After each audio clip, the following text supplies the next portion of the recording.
WoW Killer is a production of amove.tv. Check out amove TV for many more podcasts, multiple about Blizzard games. And for more of Taliesin's WoW coverage, check out Taliesin and Evitel on YouTube and twitch.tv.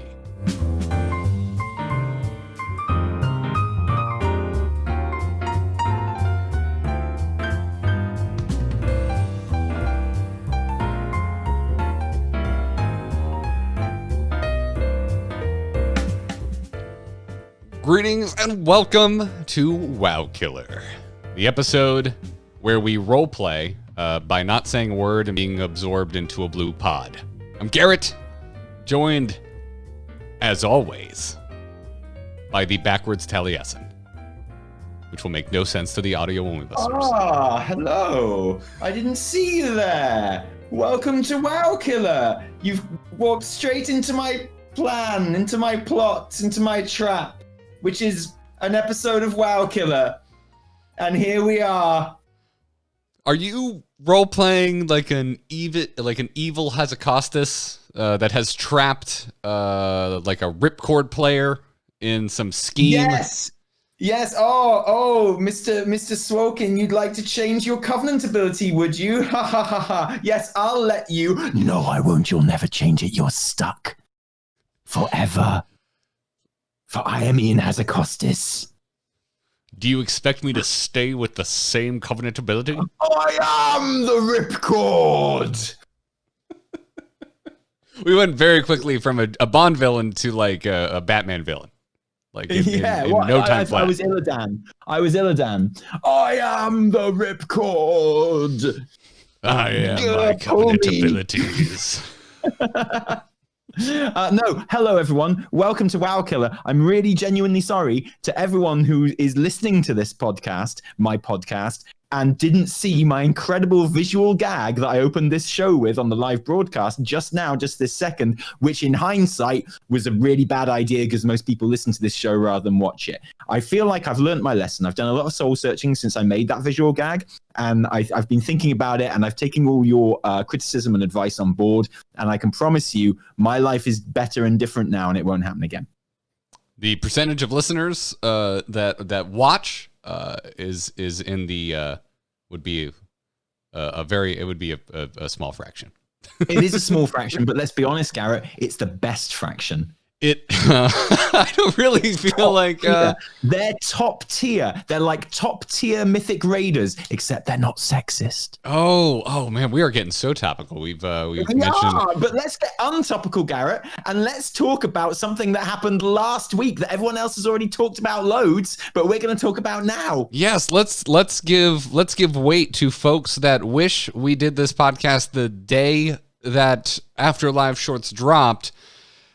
And leads to countless Twitter replies of me going, "Hi, I'm in the States, and Taliesin is in England, and there is a massive time difference to contend with, and that just isn't feasible." I mean, that's a good excuse, Garrett. It'll do me fine. It works as a plan, but you know the real reason we don't do these episodes just after like the Ardenweald cinematic drop, don't you? I have a Heroes of the Storm show on Thursday, and you take, I believe, 14 days on average to do a weekly reset. I mean, there is that, but also mostly because I'm too busy orgasming. Oh, I didn't realize that we were going to. Good. So yeah. Oh, this is the episode where we talk publicly about our no-no bits. Well, they might be your no-no bits. For me, they're my hey everyone, help yourselves bits. They're your yes bits. Your yes bits.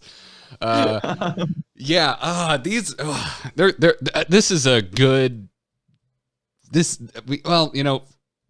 I love these. I'm sorry. I'm in a silly mood today, aren't I? I'm spoiling everything. I've already ruined this podcast. This podcast's been going on for about 26 episodes. To me, this about a minute. This podcast has a brand. This podcast has a brand, Taliesin, and the opening of this episode is on it. It is on that brand. I just want you to know, all the people that are listening to this podcast, right, which is, the big fraction, the not so good fraction. I want you to know that Garrett, he sounds austere and like he's upset with me, but really he's laughing and chuckling along. And I just need you to know that all the people in the chat here who are watching live, they're having an absolute ball. They can't stop saying like what a good time they're having. So if you're not enjoying this podcast yet so far because of my silly behavior, all I'm saying is, if you were here live, you'd be enjoying it a lot more. And honestly, whose fault is that? You're just not playing the game right. You're just not listening to the podcast right. No, you're not. And so, to the topic of the day, we will continue with our Afterlives discussion. So, since we last did a podcast, Taliesin, Afterlives Ardenweald came out with almost entirely new characters. Yes. Well, this is the thing. Okay, so right, do you want to give us the lowdown on what happened with the Afterlife cinematic? Yes, a bunch of characters whose names I cannot remember without referring to my notes did things. Well, I can remember Winter Queen, but Winter Bay, yes, which I am not aligned with the public reaction to Ardenweald. I am not. What do you gauge the public reaction to Ardenweald to be, Garrett? Everyone either cried or got real horny or both. And I did neither. I did not. I think it's fair to say that the Warcraft community got a hard on Weald. Oh, that is the show, ladies and gentlemen. Thank you so much for watching. We will be back next week. Do you know how long I've been sitting on that gag? All week. I've been sitting on that hard on Weald. Hard on Weald. That's yeah. That I cannot keep it going. Yes. So wait, hang on. Am I to imply by what you've just said there, Garrett? Because believe it or not, I was listening. Am I to imply that you don't like the cinematic and you thought it was not bad? at all. Not at all. That I feel like it just sounds like that's what you're saying. Like, I know you, Garrett. I've met you before, and it sounds like you're saying that the Ardenweald cinematic was a whole crock of shit and it's rubbish, and you're pretty much done with WoW now. No, I think it was like breathtakingly beautiful. In all seriousness. I've seen the zone because I was in the alpha, now the beta. I've had a chance to actually walk through it. I've seen it. And yet, once again, as I think every single one of these shorts has accomplished so far, this has done so much to build upon and kind of table set this zone, this new realm that we're going to be going into. Certainly. With, I think, even a greater challenge before it, which is dealing in characters that we are not familiar with. Although I think, there's kind of a scale of how familiar we are with the characters in these shorts so far with Afterlives, and at least up until now, up until Ardenweald, I think it's been in a very strictly declining fashion. We started with Uther, a character I think the vast majority of Warcraft players or Warcraft fans are intimately familiar with. Then we get to Draka, which is significantly less, I think, famous of a character across the Warcraft fandom. And then we get to Ara'lon here in Ardenweald. Thank you, notes that I made haphazardly right before the show. You should have been here, guys. He was like, what's that fawn? What's he even called? Yeah, I don't even know. I couldn't even remember the character. I'm so bad at WoW. The character's name from Lion, Witch, and the Wardrobe that I keep wanting to call him. Mr. Tumnus. Thank you. Of course, the UK denizen would remember that name. What do you even what would remember one of the main characters from one of the most famous books ever written? Oh yeah, I must be a right nerd. I'm about 10 million people have hard. read that book, and it's only been made into multiple TV series and films. How could anyone possibly remember any of the names from it? So difficult, especially someone who claims to be part of nerd culture. It's so weird. How do you even remember that name? Are you? Weird. Oh, don't you gatekeep me, Taliesin. Don't you Ready Player One me, Taliesin. I wasn't gatekeeping you. You tried to mock me for having basic ass knowledge of the Lion, the Witch, and the Wardrobe. You think I was mocking you, where I was really just calling attention to the running theme of this show, which is Taliesin being cultured and me being a Floridian. Well, never forget that the oldest girl in Lion, Witch, and the Wardrobe, canonically in the story, grew up and discovered makeup and boys, and that's why she went to hell. I didn't write the books. Don't blame me. That's just what happened.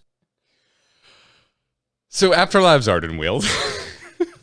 Speaking of the afterlife. Well, yeah, that could be the segue for anything we talk about in all of Shadowlands. Until one of the patches, for some reason, takes us out of the afterlife. Well, listen, I can't be the only one who's getting very strong, vibes of kind of the good place and stuff like Narnia and like all of these things that kind of focus on. I know that Narnia doesn't explicitly focus on the afterlife, but and all of these kind of very famous things in media that focus on the afterlife. There are echoes of all of these things in the game itself, obviously, as you'd expect, but also in the Afterlife cinematics. And I think this is a very good example of that. But now explain why you found it underwhelming and shit. I didn't find it underwhelming. No, I thought it was great. It's absolutely gorgeous for one. Once on brand with Afterlife so far, and really all of the shorts of this style. I would say since Legion, they're just so good looking. And again, you and I have been just going, just fanning out over the faces in all of the Afterlives ones specifically, and it just continues here. So again, I think it was challenging. You know, we start with really the only known character, which is Ursoc, which again is, I would argue, a deep cut. You know, if you're a Night Elf fan, you probably wouldn't consider it, but Ursoc, not a character we have thought about for a long time in World of Warcraft. We start with Ursoc dying and Ursoc's soul going to Ardenweald. And that's pretty much where any sense of familiarity ends. Yeah. So the cinematics so far have really kind of centered around the familiarity that you have with, if not the main character themselves, the situation of the main character.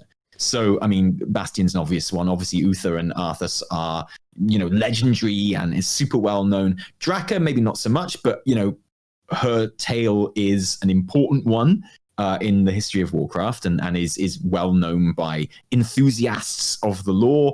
And, at the very least, even if you didn't know who she was, you can just go, oh, it's Thrall's mum, and you'd be like, oh, okay, well, right, oh, she's important then. Okay, fine. Like, at the very least, there's some familiarity there.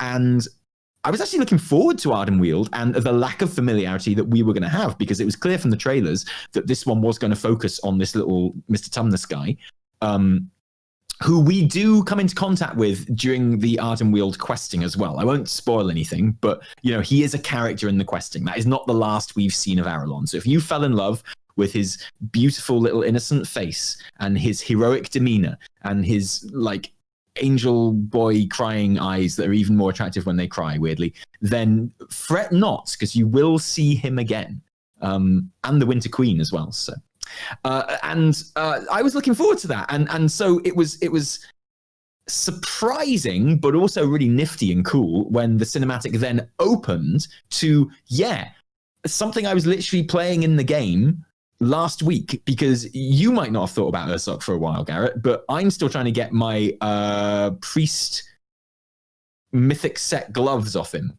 So I still haven't got them. So I'm going there quite a lot and trying to get those. Yeah, okay. And I killed him just last week. So I was quite familiar with his voice lines, which are from the fight and from when you defeat him in the fight. Like everything he says in that cinematic, he says in game in the Emerald Nightmare when you defeat him. So there was unexpectedly for me that level of familiarity again straight away, which is something that I'm really, really enjoying with all of these cinematics. Yeah, I mean they pulled the line from Arthas at the end of the ICC raid. It's like 1-to-1 in the Afterlives Bastion short. So it's good to I have no memory for Ursoc's lines whatsoever from Emerald Nightmare. It's like not even it's probably my least remembered raid from an entire expansion. But I mean, Ursoc has a really tough life in World of Warcraft lore. You know, he's turned into a wild god. Or well, I mean, I think the law would probably be now that he is recognized as a wild god and granted like the ability of speech and stuff like that. And then when the Legion come along in the War of the Ancients, he's all like, well, I'm going to fight them. And he gets killed rather heroically. Then he gets brought back to life later on, but they don't in Grizzly Hills in Wrath, but they don't do it right. And he's bad again. So then he's, you know, and then he dies in Legion at the beginning of Legion. Then we find him in the Emerald Nightmare and we have to kill him again. And it's all, you know, pretty poor guy, poor little furry. So there's definitely an element of wanting to see him kind of find peace, but you know, also be reborn, as you know that Loa are supposed to and the wild gods are supposed to, and come back and do all of that. So yeah, it was a real kind of tragic Afterlives, and especially because it starts on such a note of hope. Okay, because like killing Ursoc was pretty sad in the Emerald Nightmare. He was, you know, corrupted and thought mistakenly that he was protecting the Grove against antagonistic outsiders, right? He thought we were the baddies and that he was doing the right thing in fighting us. But of course, he was wrong and we had to kill him, which is kind of a pretty common story in World of Warcraft. But it's tragic in of itself. And that kind of thinking that you're doing the right thing by protecting against people entering your grove, but that being the wrong thing to do overall, is then something which is echoed later on in the cinematic as well. It's all very clever. So it's good that they use him for that. And yeah. And so it goes from that quite tragic note of how we left him in Legion into like this incredible hope and that soaring shot of Ardenweald at the very beginning, which genuinely took my breath away. Like, you know, we've seen floating castles, we've seen big spiky bony skeleton lands, but that kind of soaring shot as it just kind of zooms up into the sky and you see like this whole misty Amazonian kind of rainforesty type thing open up on the skyline. I mean, it genuinely took my breath away, and I already liked it more than any of the other cinematics at that point, to be honest. Because I'll tell you what, I have to say, and I'll let you say whatever wrong thing you're about to say then, but I have to say that genuinely, I think, and I have thought about it quite a lot, I genuinely think this is my favorite of the Afterlives cinematics so far. Yeah, I know. I knew you would agree with me. High praise. Yeah. Very high praise, because I think all of them are absolutely balling. Yeah, I do too. I don't think this is my favorite by any means, but I will tell you what like absolutely killed it for me, and we haven't mentioned it yet, is the music. I thought the music in this one, it just stood out, and this isn't to put down other music that is within Warcraft, but Warcraft has very much like a brand to its music, and it's rare for me to have a feeling of, oh wow, this seems fresh for the setting that is Warcraft. The last time I had this feeling, and remember it, and I also had this feeling multiple times during this point in Warcraft's history, was Mists of Pandaria, because the whole aesthetic and setting of Mists of Pandaria was so freaking fresh for Warcraft, and the soundtrack definitely followed suit. Like that entire soundtrack really stands out. If you had like all of the World of Warcraft soundtracks on shuffle, you would know each and every single freaking time a track from Mists of Pandaria popped up. Yeah. And the track in the Ardenweald Afterlife short like stood out, like, and I feel like really had a as strong of an identity as a lot of the tracks in Mists that kind of make me feel this way and really take notice of the music. I just thought it was exceptionally well done. And also, again, I'm with you. The opening of this was I thought really well executed from just like a visual standpoint and from a narrative standpoint, because I think we're all like, there's always this teetering, if you're a fan of the lore of anything, when it's time for something new and it's time for a sequel, there's this concern of like, is it going to meet my expectations? Is it going to meet my headcanon? And at the same time, the other side of that seesaw is I'm excited. I want to. What's the new lore? What is going to be revealed to me?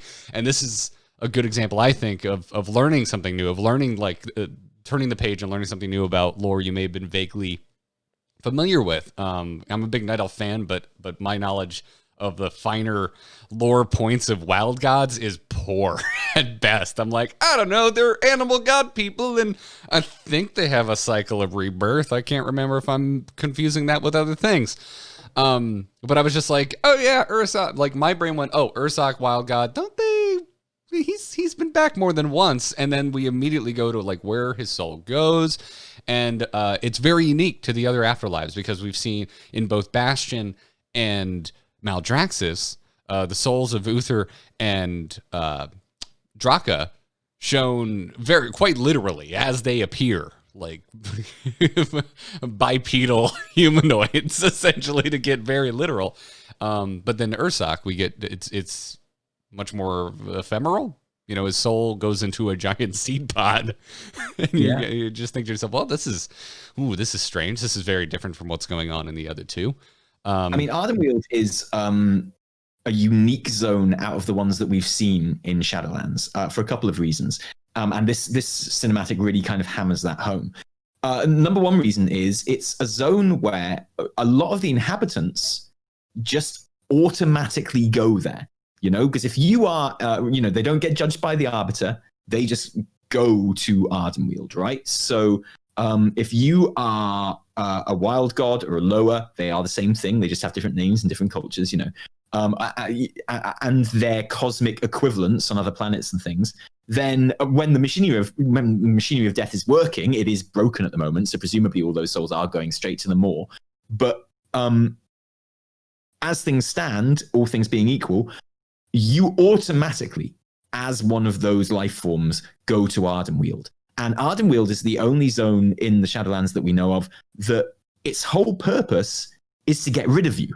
Its whole purpose is to get you ready to be going back into life and to leave the Shadowlands. You know, other zones get you ready to go on to a different zone. Revendreth is an example of that. You know, you go to Revendreth because, you know, you're on your last chance, basically, and you have one hope left, and you might go to the Maw after that, but you might kind of prove yourself and actually go to a nicer covenant as well, or you might stay in Revendreth, Adaventhyr, and help others in the same way that you were helped. But you still stay in the Shadowlands, whether or not you go to a different zone. Ardenweald is the only one where, for half the inhabitants that go there, their specific aim is to heal you up, essentially, and get you gone. They're like the hospital of the Shadowlands rather than like a care home, you know? Their whole point is to get you out.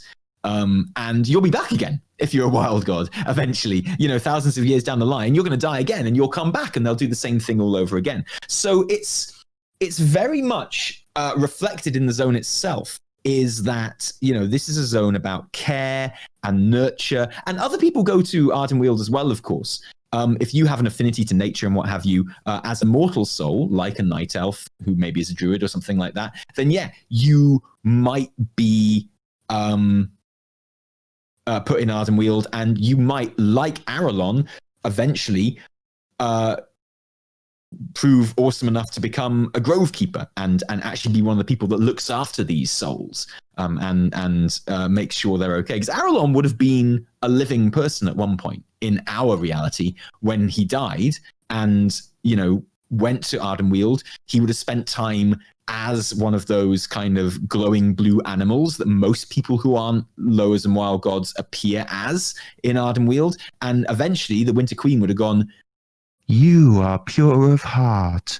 Would you like to become a grove keeper?" And he would have been like, "Yes, Queen. Yes, I will. I will look after. I swear it. I will look after all of the souls." And then, yeah, he would have become the Ara'lon that we see in this cinematic. So it is very different from the other Shadowlands covenants that we've seen. And like all of them, they really reflect their leader. We know that the leaders of the covenants are called Eternal Ones, which is how I like to refer to them. And each Eternal One, each Covenant leader, like, I feel like the zones are a reflection of them rather than the other way around. I get the feeling that it wasn't a case of, there's a zone where all the fighting happens. So Primus, you like fighting, you should be leader of that one. It was kind of the other way around. It was like, the Archon became Bastion, and it's almost like Bastion formed in her image, rather than the other way around. So it was all about servitude and all about like sticking to the path and adhering to that. And Ardenweald kind of formed in the image of the Winter Queen, which, as we see in this cinematic, and this is what I love about this cinematic, is because it just shows the Winter Queen as this, in my opinion anyway, I know some people disagree with this, as this just kind of incarnation of just good and love and nurture and care. And that's what Ardenweald is about, which makes the things that happen to it that much more horrific. When the kind of the drought, the anima drought hits. And, Ardenweald, you sense, because of its role in the Shadowlands, which is to recharge people.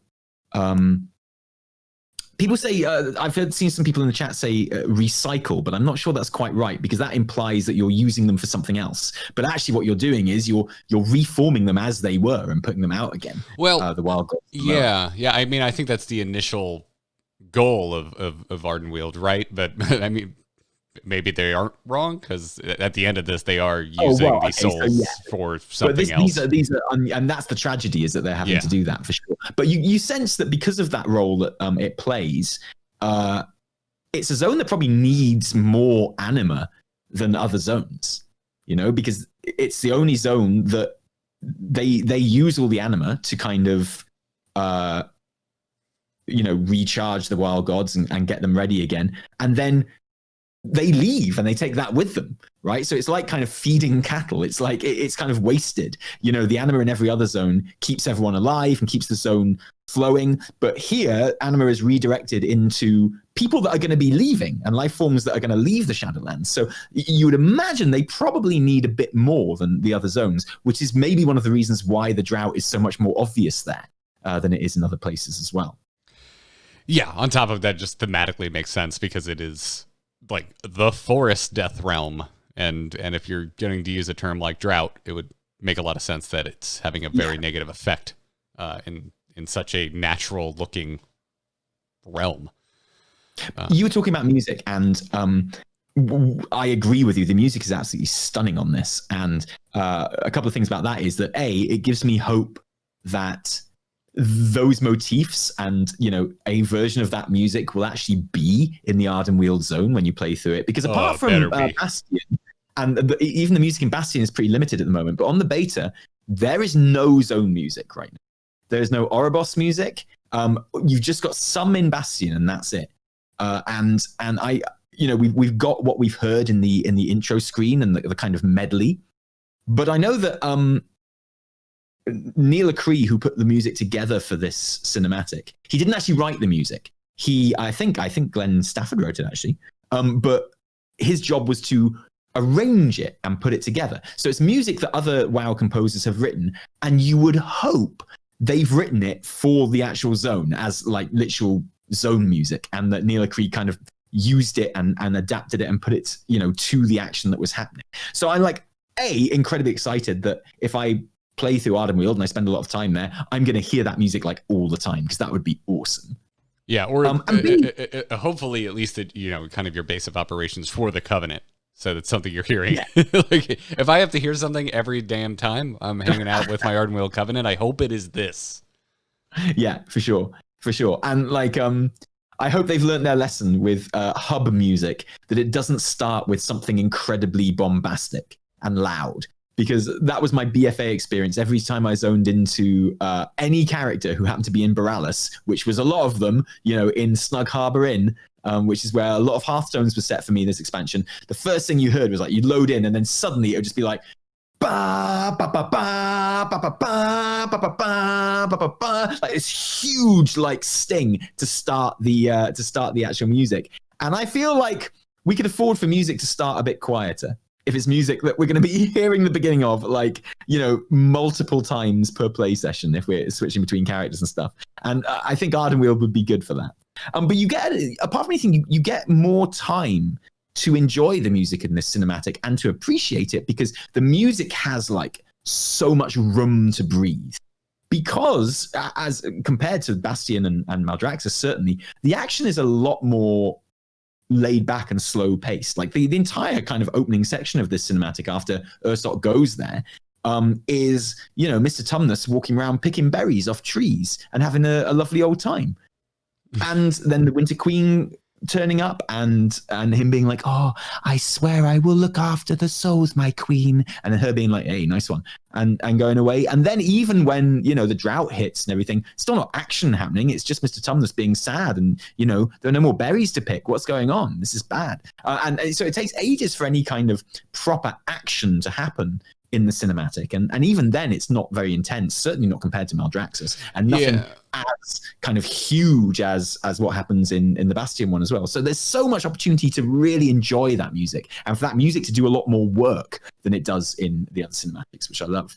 Yeah, well, that's kind of what I liked about it, is that it opens slow, and I think it kind of needed to, because it needs to show the peace that this and the prosperity that this realm was experiencing before the events of how we're going to be introduced to it when we get into Shadowlands and visit Ardenweald for the first time, versus something like Maldraxxus, where it was shotgun style rapid fire. Here's all the lore. There's all these houses and political intrigue, and also we need to get back to Dracos, so let's get through this very quickly. Whereas I think this had so much more room to breathe, because it was dealing with, for the most part, one main character that we were just kind of following and getting like a slice of life for this character, seeing what their daily routine was like, which gives us a basis of understanding for when things get upturned and how tragic it's going to how tragic it's going to be. And it's literally like a paradise, right? I mean, it's literally like the Garden of Eden. You're wandering around, everything is plentiful, you have everything you need. As Mr. Tumnus and people like him, your job is to go around literally picking berries off trees and caring for these kind of embryonic, regrowing wild gods and things like that, which is, I mean, that's as close to kind of religious depictions of paradise as you can get, really. And so, yeah, the contrast is even more stark when the drought comes, and the drought is essentially the main story of Shadowlands, particularly at the beginning. It's the thing which is essentially causing all the problem. It's not why we go to the Shadowlands, but it is the overriding kind of plot point once we get there. Well, it's the game mechanic. Like, it's a major portion of the game mechanic that they're tying into lore, which they do every time, right? Like we had a lore reason teeing up, collecting Azurite and artifact power before it. But here I think it's quite effective. I mean, if you're going to write lore for a very kind of cold, realism, which is they have to have this game mechanic in their MMO, I think this is really effective and well done. So yeah, let's I guess let's move on and talk about kind of the turn in this, which is the drought coming, and then this character of Ara'lon having to make a pretty difficult decision, which is, if you've seen it, if you haven't seen it, I'm not sure why you're listening to this, because it's a terrible way to... You had a week, you idiot. Yeah. What's wrong with you? If you haven't watched it, you clearly don't care. This is a terrible way to experience this. An absolute terrible way. But Ara'lon has to make a really hard choice, which is, try and continue tending to the soul of Ursoc, or essentially consume the soul of Ursoc to try and help continue on Ardenweald and help keep the zone alive and thriving. Well, frankly, this is our show, so I'm going to talk about my opinion. This is where everyone else cried, and this is where I went, wait, is the Winter Queen evil? And then that thought Garrett. that thought didn't leave my mind. I was like, is he getting duped? Is he getting duped? Because Yeah, and so while I You're such a cynic. No, that's what the script did. The script was like, and now Ara'lon goes into a frenzy and beats the shit out of its friends. And I go, "Whoa, this took a turn." Okay, so what's going on here? Okay. Now, we were talking about this a lot on stream yesterday, on the old T&E channel there, and for me, whatever ends up happening, and whatever your thoughts of what characters and stuff might be, I think WoW cinematics very, very often explicitly show you what they want you to see. Okay, so and also WoW plot lines in general, so often characters turn out to be baddies who we were meant to think were goodies and things like that. But in terms of the cinematics and things, they're quite Shakespearean in that characters more often than not are presented to us, the audience, through the fourth wall as we are supposed to see them. So we're going to see the Revendreth cinematic in a couple of days, and I'm pretty certain that there will be no doubt as to the evilness or not of Sire Denathrius, right? Even though in the game you might be expected to be surprised by that. It's quite clear when he turns up, even though we're on his side when we first get to Revendreth, that he is evil. Like, the game makes no secret of that. So, and has fun with the fact that you are actually doing quests that he's telling you to do. And I've got a feeling the cinematic will be the same. And WoW genuinely is Shakespearean in that sense, in that people tend to present as they are meant to be seen by the audience, right? And so for me, the cinematics team, and I could be wrong about this, but for me, the cinematics team worked incredibly hard to show us that the Winter Queen is to be trusted and is a good soul, and that she is straight up. And if I had written that cinematic and put that much work into presenting her as being good and definitely not evil, and if I was the artist that had drawn her heartbreaking face when she watches Ara'lon do the thing, and if I had worked that hard, and if I'd drawn a picture of a woman's face so brilliantly as that, and it's a fucking masterpiece, that frame, and then I was watching this podcast because I don't listen to it later on. I watch it live because I'm one of the cool kids, because, I'm sure whoever drew that picture is one of the cool kids. And I was watching this, and Garrett's like, yeah, I think the Winter Queen might be evil. Not what I'm saying. I'm giving up drawing. Not I'm obviously shit at drawing. Because I'm giving it up. I thought I had completely shown everything that I was supposed to show in that face. And there's Garrett. And Garrett's not an idiot. Garrett's a clever man. And Garrett's all like, I think the Winter Queen might be evil. I'm giving up drawing at this point. And I hope you enjoyed the Ardenweald cinematic, because there ain't no Revendreth one, because there's no one to draw it, because the drawer just went away. The drawer is just the drawer is in a corner crying now, because Garrett's all like, I think she might be evil. And the drawer is like, I worked so hard on that picture. Are you kidding me? Are you kidding me? How can you look at that picture and be like, oh, I think she might be evil? How can you do that? I worked so hard on that. So what I'm saying is, if we don't get the Revendreth cinematic tomorrow, it's Garrett's fault. You can blame him. This is an interesting thing that happens on the show from time to time, where your reaction to something that does not seem very important to me is so great and taken to such a great length that I feel the need to go deeper into something that I frankly don't give that much of a shit about. Well, that's and then I get Twitter replies after the fact from people that think I care more about a thing than I do, when in reality I'm just trying to have a conversation with my good friend Taliesin. No, but let me apart from just the obviously brilliant. No, I'm gonna pause you there and explain myself because you had the bombastic reaction. Here's Garrett talking about something he just admitted he doesn't care about. I didn't. I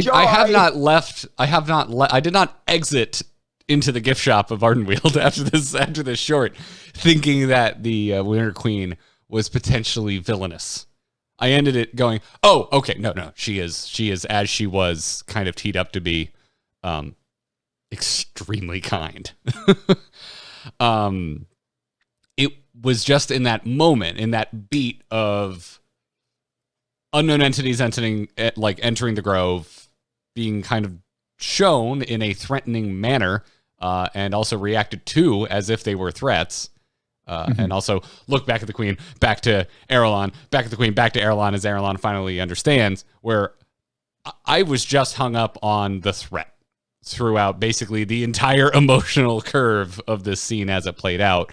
And so what I'm saying here in the driest way to strip all speed from this conversation is that the first time through, the emotional weight of this was completely lost on me, because I thought they were leading up to some sort of turn, when in reality they weren't. As you stated, it was very face value. Yeah, and I think there's I think that's correct. I think good. I'm glad that you've seen Sense, and I think that it's really interesting looking back on it, because I think the cinematic does have some fun when the Wild Hunt come into the Grove to salvage it. And okay, so here's another thing, right? I hear a lot of people saying that, the Winter Queen is deciding which parts of Ardenweald to kind of drain and to starve of anima, as it were, and deciding which parts of the Grove will live. And it's kind of like an Arthur situation. It's kind of the needs of the many over the needs of the few, or whatever. And I don't think that's quite accurate either, because... Oh, yeah, I mean, she is giving Ara'lon a choice here. Yeah, well, but not only that, she hasn't even chosen that grove. The drought chooses the grove. Like, the grove is dying, and there's no anima going there anyway. And when we see the grove, it's it's a husk. There's nothing going on. Like Ursok is one of the last remaining souls there. There's no berries growing on the trees. Poor Mr. Tumnus can't find any. He's getting a bit desperate. And it's not the Winter Queen that has done that. So it's not a case of the Winter Queen goes, this is the part we'll let die so that this part can live. It's more like she's going, oh no, this part of the Grove is dying. Like, it's been hit by the drought. We should go and salvage what we can from it, because otherwise the anima that's there is going to go to waste, because make no mistake, if the Winter Queen and the Wild Hunt don't turn up into that grove, Ursok still dies, but that anima, that remaining anima that is held within him at the time, that dies with him. So it's not like she's chosen that grove to drain. It's like the drought is doing that, and she's going in there to rescue what she can. It's, and I feel like I've read a lot of criticism that's kind of, or comment, I should say, rather than criticism, that has cast the Winter Queen as someone who's making the decision of which part to kind of purposely drain of anima or what have you. And a very satisfying thing is that we've been told by Blizzard, and I don't know how well this will be realized. I suspect not as well as we all think it will be. But in Shadowlands, when you choose your covenant, one of the ways that you upgrade your covenant is you have like an anima focuser, right? So most zones are split into 6 different 6 different sections, and you use some of the anima that you've been collecting every day to laser focus some anima onto a particular zone, one of those 6 parts of the zone, and for each, if you do it, then that part of the zone gets like an extra quest or an extra elite, or something like that. So it's a way of giving yourself more to do in the zone, and that bit. And it's the same with all the zones, but Blizzard have said in interviews that when you do it 10 times to one section, then it's permanently on, and you don't have to direct it to that section anymore. And not only that, but there will be, in some cases, a noticeable physical change for you in that zone. And they gave the example of Ardenweald and said, there might be a bit of Ardenweald which is kind of all dead and droughty and husky and the rest of it. And, you're focusing the anima there for so long will have meant that new life will have started to bloom and come back. So if that is at the level that I want it to be, which it won't be, but let me dream for a little bit until I'm proven wrong, then you'd like to think that maybe because Ara'lon's Grove is one of those sections. Okay, so it would be lovely if you could focus the anima to Ara'lon's Grove and it did actually kind of come back to life and become something that we recognize from the beginning of that cinematic rather than at the end. That'd be nice, wouldn't it? To anyone working on World of Warcraft, we, the World of Warcraft playing public, require. We implore you. We need an infographic about a month after Shadowlands drops, showing just how horrendously unfair and weighted towards Ara'lon's Grove the direction of of anima will be as a result of our deep need to protect this lovely Grove boy. Yes. Yeah. Yes. I need it. I need it so bad. Yeah. But you're quite right. She gives Ara'lon the choice. So they turn up. And this is one of the ways the cinematic shows you that the Winter Queen is very good. Easier to spot in hindsight because they do keep it kind of subtle at the beginning. And, you don't quite know who the baddies are. But Ara'lon is the baddie in that bit where he's going off and he's looking for the berries and he can't find it. He's very sad. And then the Wild Hunt come into the Grove. Bear with me. And like they're all like, we must take what we can. It must be done. And then he's all like, rah, no, get out of my grove. And Garrett, I know you're interested in film and how film works. So let me just point out that when he does that, it's a very clear mirror of the opening with Ursok at the beginning, where we are fighting Ursok. It goes into like the red color palette and it's very feral and very kind of desperate, just like it is with the Ursok bit at the beginning. And what did we say about Ursok just now? Ursok thought he was doing the right thing in protecting the Grove in the Emerald Nightmare, but had he won, it would have been a disaster because he was literally fighting us and we were the real goodies. And that is the cinematic's way of showing you that much as we love Ara'lon, and much as he thinks he's doing the right thing, by attacking the Wild Hunt in his grove here, he is doing the wrong thing. Like the parallel and the mirror that they're showing you to those two events is incredibly clear and much more noticeable in hindsight when you watch the cinematic again, that's what they're telling you. Because the Wild Hunt, they don't fight back. They're just like, we're not your enemy. All right, they are a lot more chill about it than we are when we go into the Emerald Nightmare and totally kill Ursok's ass. Okay, they're like, we're not your enemy. And the parallel between like these two defenders of their groves who think they're doing the right thing, but who are actually attacking the good guys because of it is very clear. So that's how I think the cinematic shows you. One of the ways it shows you like that the Winter Queen is the good guy in this. I agree with everything you just said. Thematically, it makes a lot of sense. But to tease you with something that is just funny in my head, Ara'lon, Ursok went mad. Ara'lon is clearly completely sane and full control of himself. So I just find it hard to believe that the Wild Hunt rolled up to any other groves and didn't also have a slight misunderstanding with any grove tenders in those groves. Send an emissary, send a mail parcel ahead of time going, hey, we noticed the drought came to your grove. We're going to be coming collecting. Maybe the queen shows up ahead of time. It's just like... Maybe the queen should have actually paved the way a little bit there. Fair play.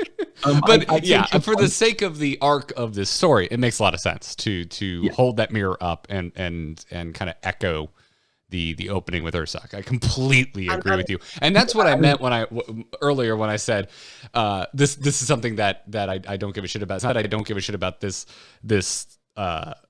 short. It's that when I say I got hung up on this beat and wasn't sure narratively where our characters stood in relation to one another, if they were opposed or if that I didn't think that it sounds like it's a critique. I don't think it's particularly important because after I finished watching it, I understood everything that was going on. Sure. It was fine.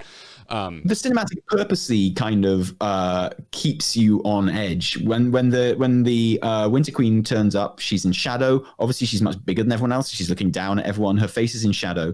Like there's troops around her in shadow as well, and their silhouettes are very spiky and dangerous looking. And Ara'lon is Ara'lon, right? So he's like a big-eyed, doughy, like form boy, and he's all like, "Oh, why are you doing this, Winter Queen? Why are you doing this?" And this could be like another Archon moment, like when Devos goes to the Archon. There's stuff from the Moor here. This is really bad. And the Archon is literally like, you will not bother yourself with this. You will just do what you're told and stick to the path and bloody blah. And the Winter Queen's reaction is 100% opposite. Because the second that Ara'lon actually asks what's going on and why she's doing this, she just flat out shows him. She steps into the light. You see her face isn't angry, and she's not about to, get all leadery and queeny on him, as we, the viewer, might fear. And actually, we're put at ease straight away because her eyes light up, and she just shows him. There's no secrets. There's no kind of airs and graces even. There's no like, well, you don't need to know this, so I'm not going to tell you. And we get hints of that even earlier in the cinematic when we first see Ara'lon kind of tending to Ursok as well. And the Winter Queen turns up then as well, with no ceremony, with no like trumpets, no throne, nothing. She literally arrives on the wind.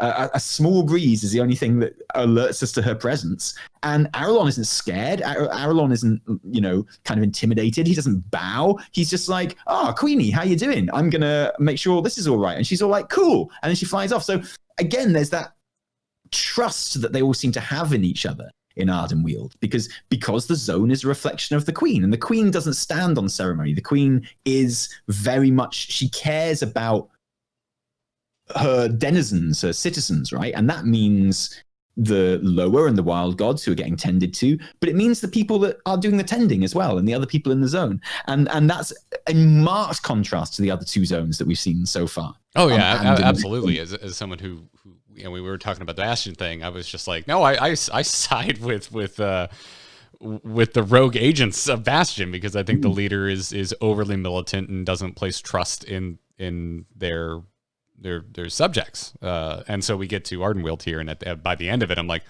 oh, thank God, Winter Queen is a leader I actually like. Like, I like the style of this leader. Someone in the chat saying, have they compared the culling of Strathholm, bad, with the culling of the Grove? Good. And that's the most important part of this entire cinematic, and it's something that you've touched on already, Garrett, is that not only does it show the contrast between the Winter Queen and the other leaders of the other covenants, but it shows a very big contrast between this must be on purpose, between the Winter Queen and Arthas. They kind of show the Winter Queen as almost like the anti-Arthas in this, because it would be easy to draw the comparison between the culling of Strathholm and the culling of the Grove, right? But there's a really important difference.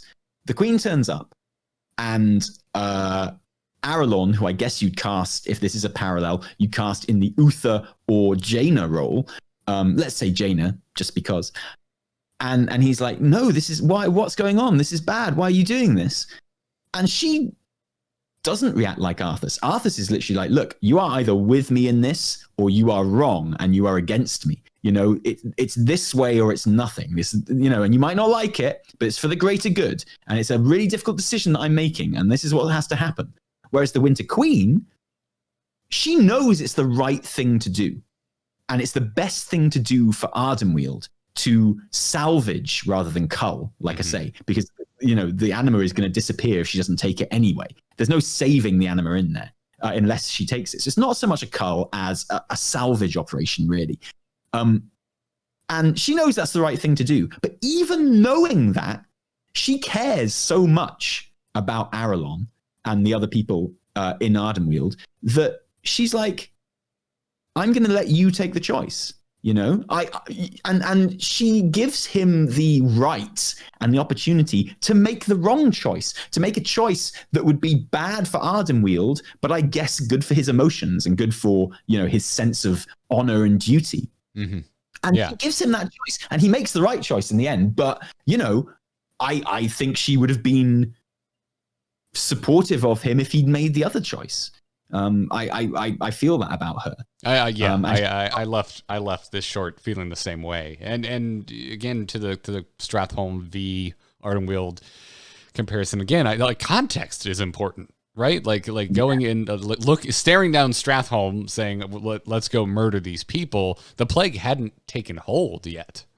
The denizens of Stratholme are going about their daily lives. Whereas here in Ardenweald, the drought has come for Ara'lon's Grove. So yeah, there's a lot that I think the short goes to great lengths to explain that and show that, you know, like that's why I loved it. I think that's why I got so much out of it. Yeah, it's in the process of dying when the culling takes place. People who are here for our pre-show when we're just talking crap and stuff. We do talk about comics quite a lot and movies quite a lot, as opposed to the show itself when we're just talking crap and stuff. Yeah, totally. But specifically about WoW then. But we talk about, you know, superhero stuff quite a bit, and, you know, because we both love comics and we both love sort of movies and stuff like that. And we do talk about Batman quite a lot. And you might have noticed if you hear the pre-show.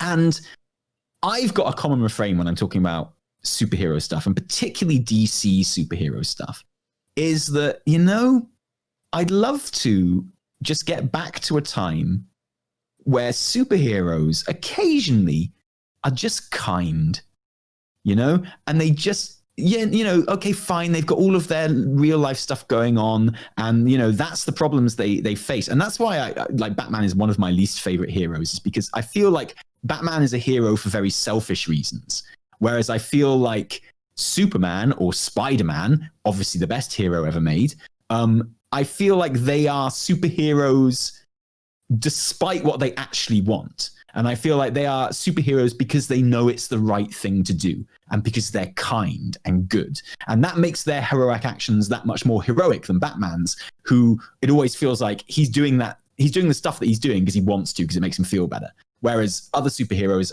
like the better ones, I always feel like they'd rather not be doing it, but they know that they've got this responsibility to, like, with great power comes great responsibility, like famously.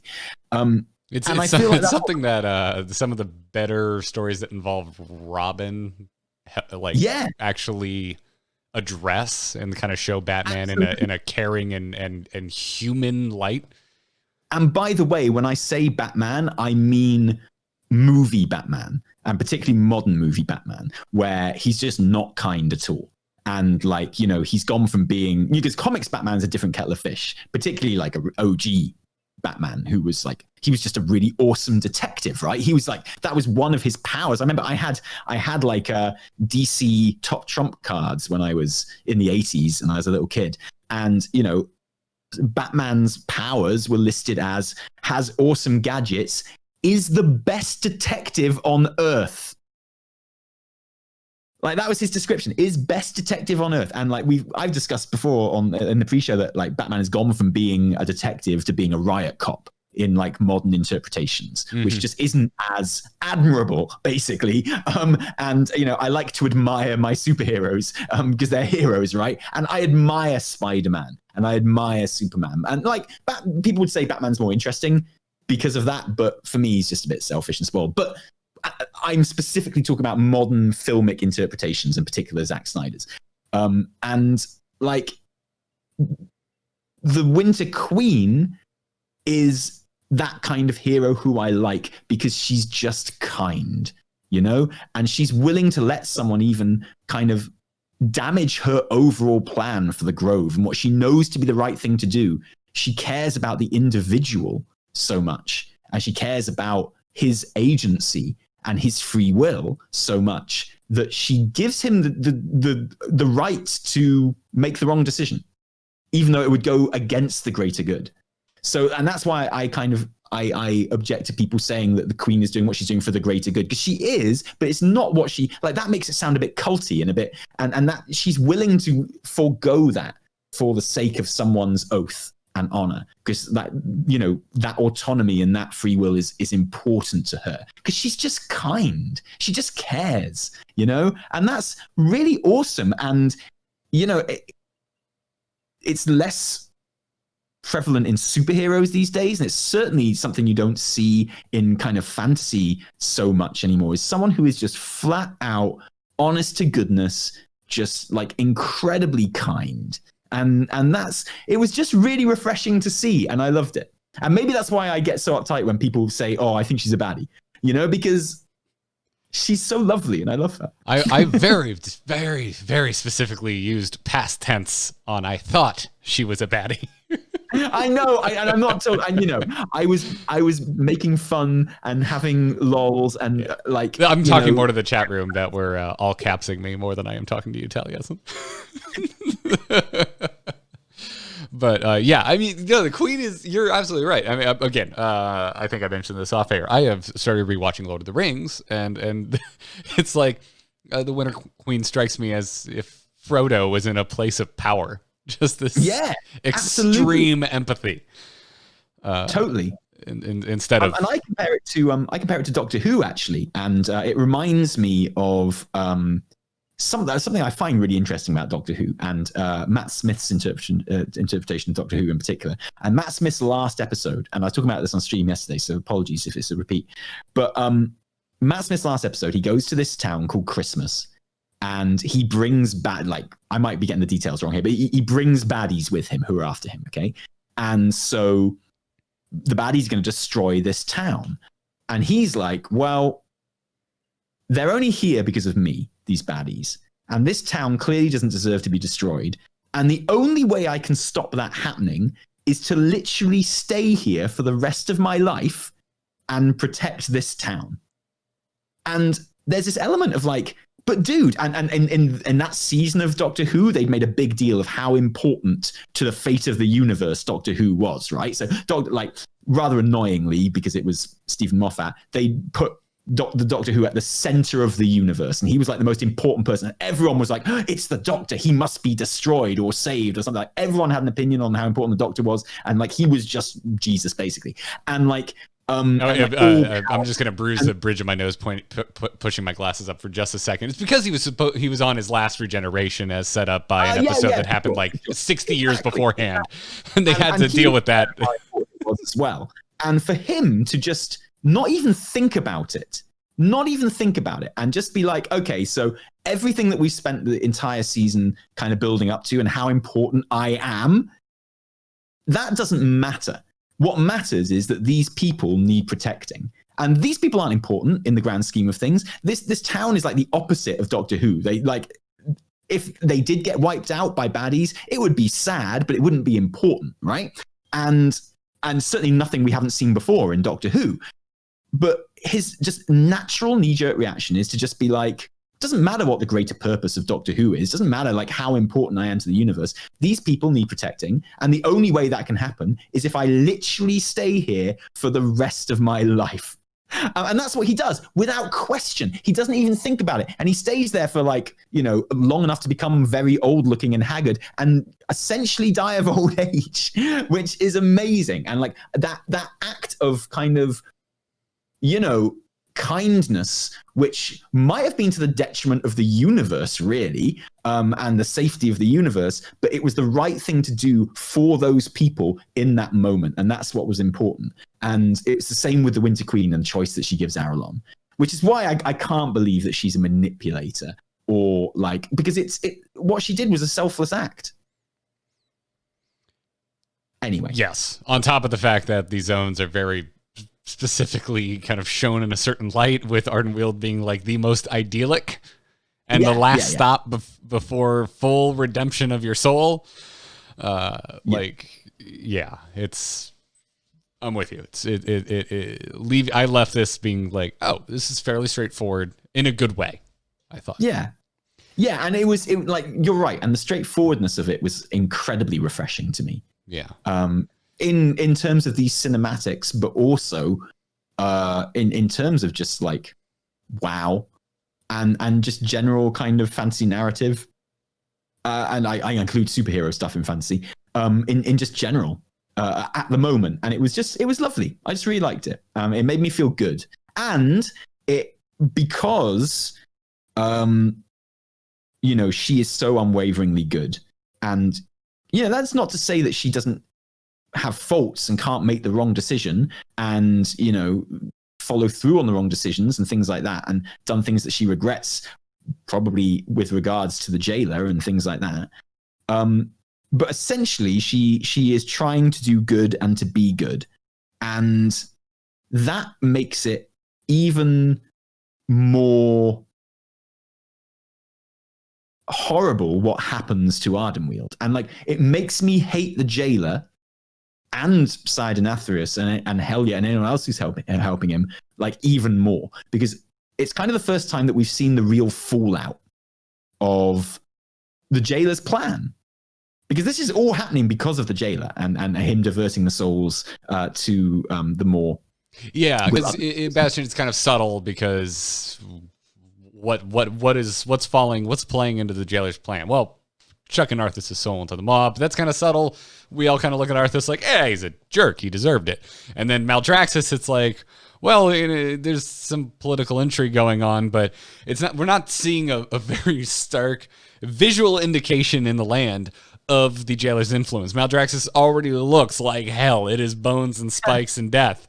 Oh no, there's a few more bones and spikes you wouldn't notice. But in Ardenweald, we see a thriving forest dying. It's really stark and really obvious how the jailer's efforts are killing this haven.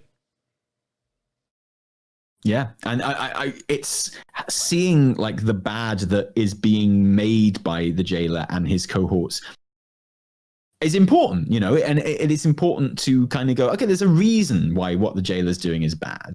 And, I believe that, I believe we might have a Saurfang-style cinematic coming up with the pre-patch showing us the jailer, since that picture has arrived on the front of PC Gamer magazine. Yes. Dude, can we, mini topic that if that didn't hit me in the 1998 PC Gamer, I don't know what does. Over rendered, just close up of a villain. That's just that's so classic. That's the Blizzard. Good stuff. And I just want to see a big bad villain, and I want that to be.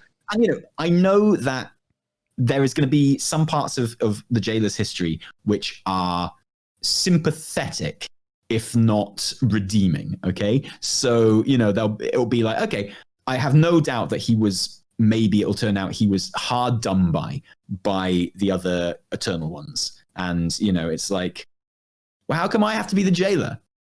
How come I have to live in Spiky Land and not be allowed out? It's like, well, because you were Dreadlord, mate. Just saying. So. Yeah, can we just go back to that school of Blizzard box design, just over rendered face on a box, please? And think, because if that didn't evoke infinite nostalgia for me, I don't know what does. So well, and also, but after BFA, and also Legion as well, because the baddies were very clearly the Burning Legion, but there was no emblematic head of the Burning Legion that we'd seen. We knew it was Sargeras, but Sargeras is always this kind of intangible force, and indeed remains so until literally the final seconds of the expansion, right? So it's the first time in many, and we thought it was Grom in WoD, but then they set that on fire. Anyone have your WoW Killer bingo cards out? There's your free space has been called. The last time we had this was in Mists of Pandaria, when we were told before the expansion began that the last boss would be Garrosh.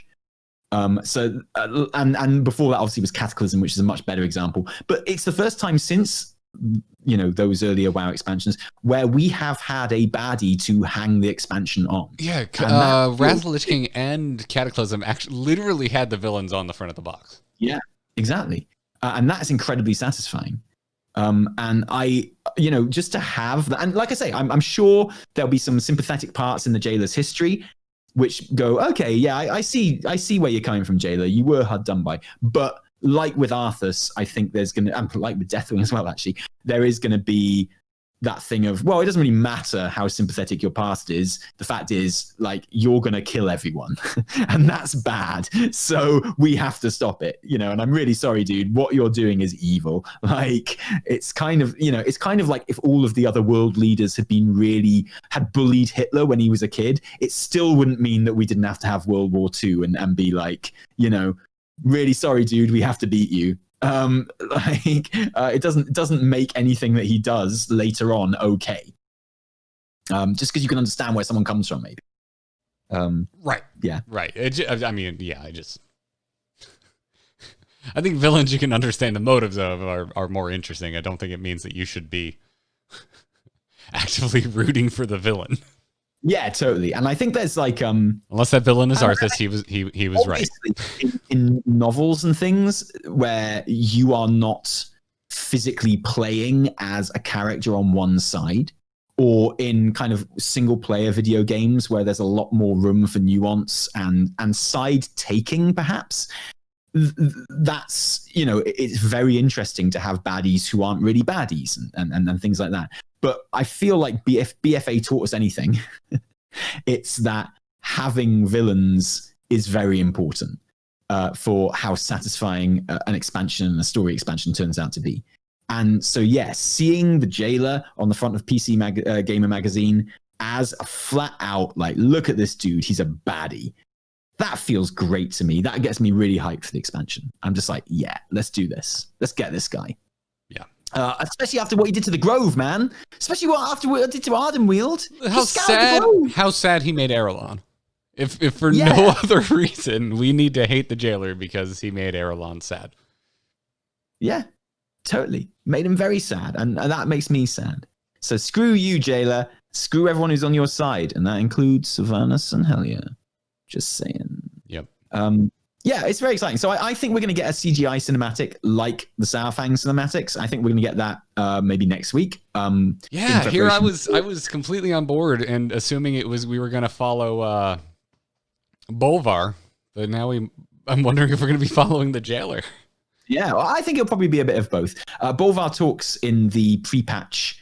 I'm not in the pre-patch actually. Bolvar talks in the intro before as you go to Shadowlands about how he's too scared to go to the Shadowlands because the rightful owner of the Helm of Domination can whisper to him, right? And so he's a bit scared that if he goes to the Shadowlands, that those whispers might overcome him. He knows what lies. Later, he totally just goes to the Shadowlands and turns up in Erebos, and he's like, "Oh, I decided to come after all." And you're like, "All right, Bolvar, I'm going to keep my eye on you, mate." You literally just told me how you were afraid to come to Erebos and the Shadowlands because, you know, you felt it might overwhelm you, and here you are. Nothing's changed. It's almost like he knows what lies in waits in the Mines of Moria. But what I'm saying is, it could still be focusing on Bolvar, but, you know, it could be like Bolvar is like, oh my god, oh no, Sylvanas has destroyed the Helm of Domination. I must go to the Shadowlands and get it back. And then it's like, I am the Jailer. I am inside your head. Don't come to the Shadowlands because I will overcome. And like that's when we see the Jailer, maybe, sort of thing. I could see that happening. So it could be that we're still following him rather than the Jailer, or maybe we're really going to explore the Jailer as a character, and there will be a whole series of cinematics focusing on the Jailer and the Jailer's past and things like that. And that could be quite interesting as well. I'm down for whatever. That model looks sweet. Like whatever they end up showing us, I am interested in. I was expecting to see a fully rendered short by now. I was kind of expecting it from Gamescom, but it kicked off Afterlives. So I'm not complaining. I was just kind of. So Old Soldier was a complete surprise. It was. Oh yeah, absolutely, and BFA broke new ground with that. So it's not like we can point to a trend. It came after the Warbringers as well. So, and don't forget, 2 of the Warbringers happened during the pre-patch. The Jaina one happened before the pre-patch, and obviously the Sylvanas one happened during pre-patch because it was the burning of Teldrassil that it showed, and then the other one came later. But Old Soldier dropped before the Battle of Lordaeron, before the Siege of Undercity, right? So it came out of absolutely nowhere, and we were already well into pre-patch when it came. So, I mean, it wouldn't be unusual for them to do the same thing with for it to tee up the pre-patch. Yeah, but I'm now in kind of no doubt that it will happen. I think because I was actually beginning to think, well, I don't think we're going to get like a highly rendered cinematic. You know, they've obviously decided against it, but I'm certain we will now. Yeah, if they sent that image over to PC Gamer to use, it sure does seem like, hey, they've clearly rendered a model, a high res model of the jailer, right? So why not use it? Those things take ages. yeah, absolutely. So. Well, we're recording this on Wednesday. We're back to our normal day, which means tomorrow we will be greeted by most likely the final Afterlives short. I've seen some folks running around saying that there'll be a surprise Maw Afterlives. Oh, that'd be fun. That would be fun. I think they're not wrong, but I just don't think it'll be an Afterlife. I think it will be the highly rendered Southang style thing. I sure hope so. Yeah. We'll have to see. It's gonna look like Diablo, man. It's gonna be dark and creepy and just evil as hell, or I guess evil as Maw. After Old Soldier dropped, and loads of people said that they quickly made Old Soldier to make up for the fact that no one liked the Sylvanas Warbringer, and there are people who genuinely thought that they put that cinematic together in a week. Because of the reaction to I am just going to keep my faith in humanity and assume that they were trolling. And those people are still allowed on the internet, Garrett. Those people are still allowed to write things on the internet. They were clearly trolling Taliesin because no one on this earth is that stupid. I refuse to believe it. I refuse to believe anyone with any stock in World of Warcraft thinks that they just haphazardly slapped together a beautifully rendered cinematic. I agree with you, Garrett. I also don't believe that people could be that stupid, especially not in our community. Nuh-uh. It's almost like one of us reads the forums weekly for content. Well, wonderful.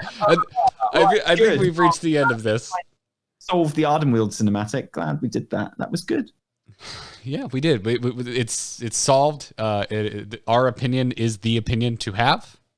No one need ever talk about it ever again. That was the final word. No, and you definitely can't write into wowkillercast@gmail.com and let us know your thoughts on the Ardenweald cinematic.